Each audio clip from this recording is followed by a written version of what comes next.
coming outside. We've got the red box with all the frames down here, so I've got to move these bees out of the way so I can unscrew this cone box and get it off the wall. And then we'll go from there.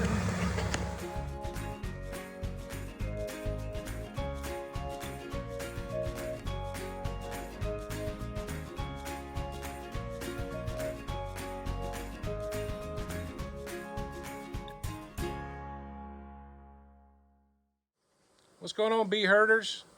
We're back over at the Trap Through Trap Out. This will be part 4 in the series. If you watch part 3, about 9 days ago now, we came over, inspected, see what the bees had done with the brood and the eggs that we'd given them. And sure enough, they had made, I think what we counted, 4 emerged queen cells. So we've given them these 9 days. Hopefully we've got a mated queen laying today, so we're going to do an inspection and see if that's the case. If that's the case, we'll make a determination whether we're done and we can take this down. And if so, we'll set up a normal brood box or a normal hive, single deep brood box on our stand, and we'll take it home. If not, if we still see indication of bees coming out of the cone heavy, which we did not see in part 3, then we may let this go a little bit longer. Stay tuned, should be pretty interesting. All right, we're going to pop her open and see what's going on. Luckily, it's July the 97th, I think. It's about 105 degrees, heat index, and somewhere around 7,000% humidity, so it's real comfortable and enjoyable putting on this gear, this jacket. But I got such a pretty face, I really don't want it swollen up.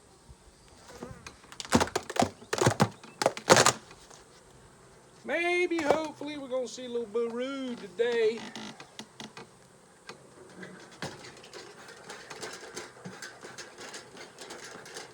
See, the bees are fairly calm.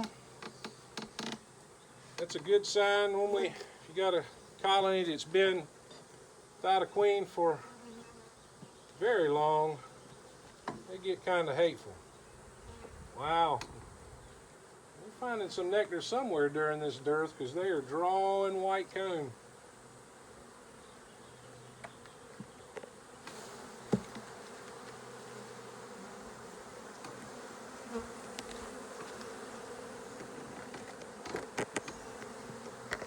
I shook all those bees off and they really could care less about me. They're orienting, getting back in the box.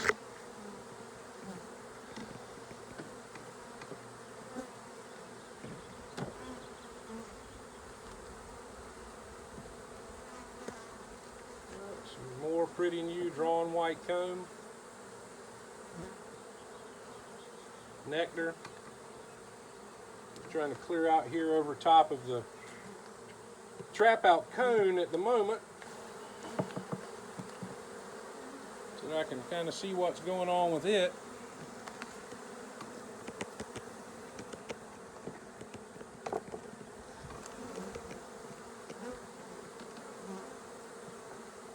What I'm seeing right now, there's a real good possibility this is done. So there's our trap out cone. Not a ton of bees around the base of it trying to get back in that way. No bees coming through the cone and out of it. So that would kind of indicate to me the trap out portion is complete. Either the queen has come out and now resides in here with everybody else, or she came out and left, or she died in place. Sometimes what will happen.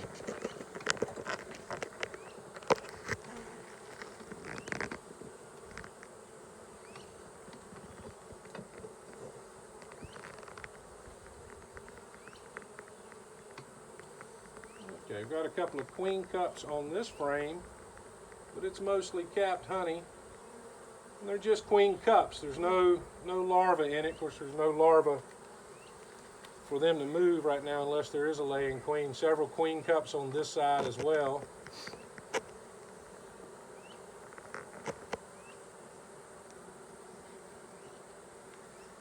hopefully one of these frames here I'm going to see it's going to have some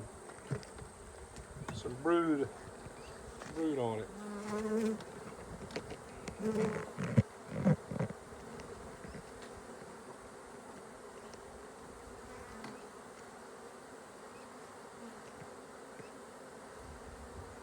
No brood here on that side.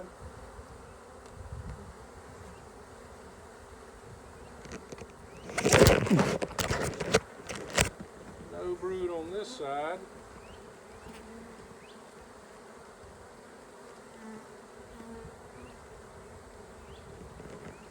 And you can tell there's probably, if there is some brood, there's not much. I mean, look how rapidly these bees are moving around, kind of nervous,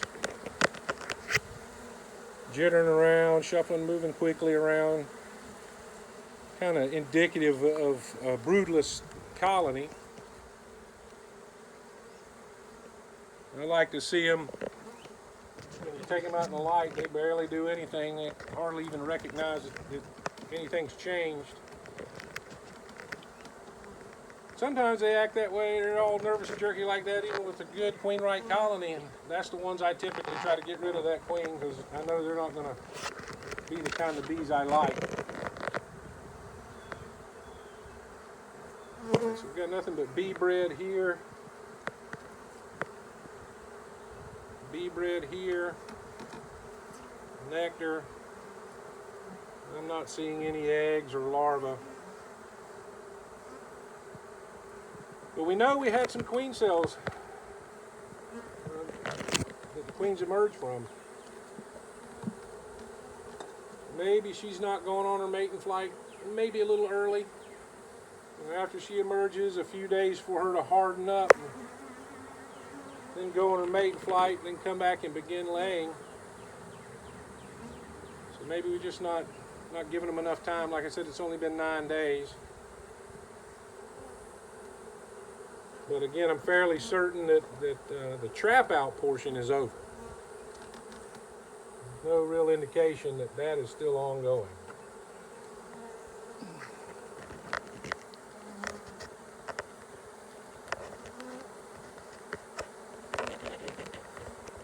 And what I do see on some of these combs is that they're kind of keeping a brood nest clear. You can kind of see on this one, we've got our arc of honey up here at the top. All of these cells, they've kept clean of nectar at the moment. Of course, again, we're in the dearth, so there's not a ton of nectar for them to store, but that almost indicates to me that they're prepping for a queen to start laying. That's not a perfect science. It's not going to. It doesn't guarantee there's a queen in here, but you typically see them start clearing a brood nest for a queen. And of course, there's a possibility that the queens that emerged managed to kill each other off, and the one or two maybe that were left to go mate didn't successfully make it back. This time of year, dragonflies are abundant, and dragonflies love slow flying, fat, juicy queens. That, birds, car windshields love them. All robber flies, there's all kinds of things that eat honeybees, so that's the problem with virgin queens is it's always a roll of the dice. You can't control what happens once they go out on that mating flight.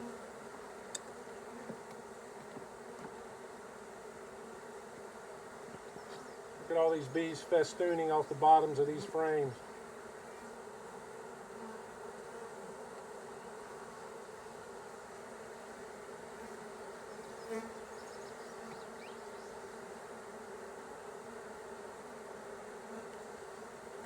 I'm not seeing a queen on any of the frames, but again, because of this setup with the box here, she could be down low. But what we're going to do, I think, is we're going to break this down and just set it up as a normal hive with the top and the bottom board on this stand and kind of let things finish playing out. So stay tuned, we'll give you a picture of all that as it goes. All right, so we're going to start breaking her down just to kind of give you a plan of what we're going to do. Here's our new box. Bottom's already on it with hive staples. We're going to take the red box with all the frames and set it on the ground on the top. Set the top down and set it on it.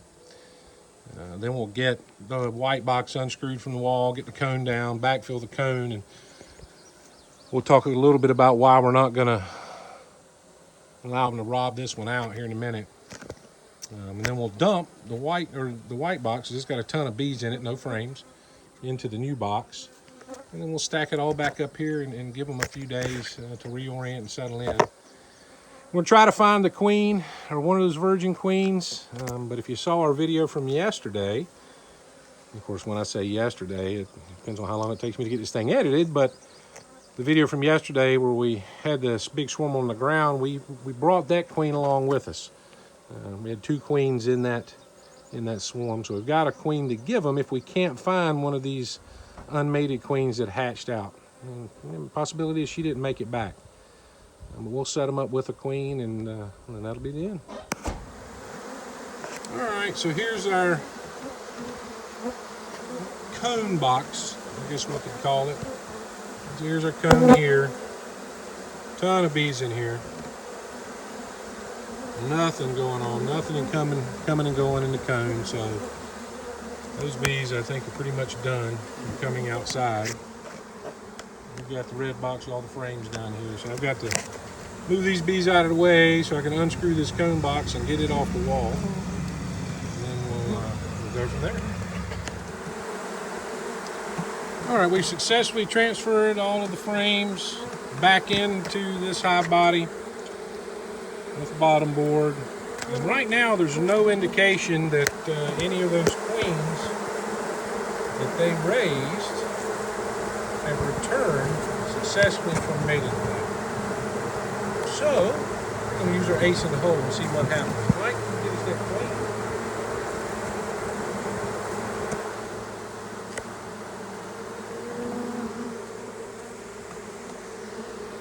And again, this is an unmated queen from the swarm from yesterday. Let's see what they do. I'm not going to release her either way, but she has some attendants in there from the swarm she was with. Let's see what the bees in this colony do, if they pay her any attention at all. They're crawling on the queen cage, checking it out. Notice they're not acting real aggressive. They're not trying to bite through the cage, they're not trying to sting through the cage. Based on what I'm seeing now and experience, I'm fairly certain if I released this queen right now, she would be fine. But these may just be the nice bees in the colony. There may be more in here that are nowhere near as nice. I'm definitely interested in the fact that there's a queen in that cage.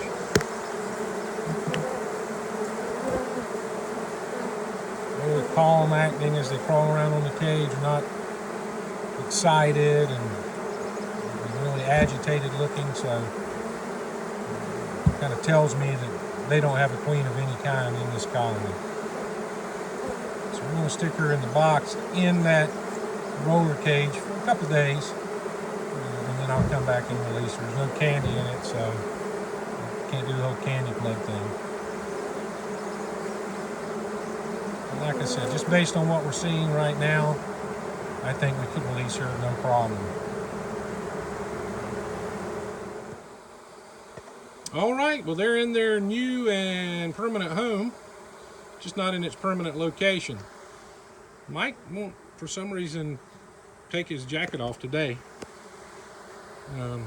But you can see they're orienting. They're still a little confused because the entrance was a little higher, but it's close enough. We have these bees over here on the side that really don't know what to do. They know there was an entrance there, but it's not there now.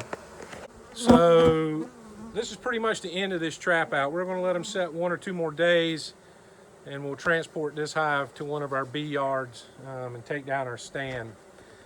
An alternative to what we're doing, we could potentially set this hive up nearby and let them rob out what is inside the wall. But we're not going to do that. It's a church, it's an active church, and we're just trying to minimize the amount of time to get them out of here. So what does that mean?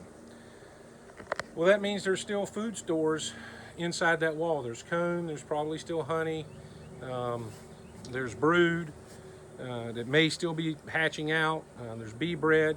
So all of that now is unprotected, and it is going to be attacked by, and it probably already has been, as the numbers reduce, but it's going to be attacked by, if not, small hive beetles, wax moths, any cockroaches, mice, anything else that can get in there and eat the proteins in that comb, mostly the bee bread and the brood. Would I do this in a home? Absolutely not. But this is cinder block wall. It's protected. I don't think it's going to pose an issue to the occupants of the church or to the congregation. So that's just something you have to think about. Additionally, once this trap out is done, let's say everything goes smoothly and we do get the queen out. I don't think we have the queen, the mother queen for this colony. But let's say that she can't come out. Well, she's still got brood in there that was capped. It's going to hatch. So another 10 days or so after we're gone, that brood's going to hatch out and want to come out. That's one of the reasons we normally try to take this thing through 6 weeks. Normally that gives a queen, or it gives the colony sufficient time to realize something's up, the numbers to drop dramatically enough that the queen will actually exit the hive, and then time for that remaining brood to hatch out and come out as well. That way you don't get called back 10 days, 2 weeks later, and the homeowners or the property owners say, we still got bees. Well, you will if you do it that way. So that's why we normally like to let these trap outs go about 6 weeks, maybe a little longer, to get through those cycles. But this one's done, taters. This one's going to the house, and I'm glad because it's hot. Is it hot, Mike? It's warm. Leave it in the mic. It's warm. It's hot. Yeah, no, it's ridiculous hot. Yeah. All right, until the next time, y'all. Keep on keeping on.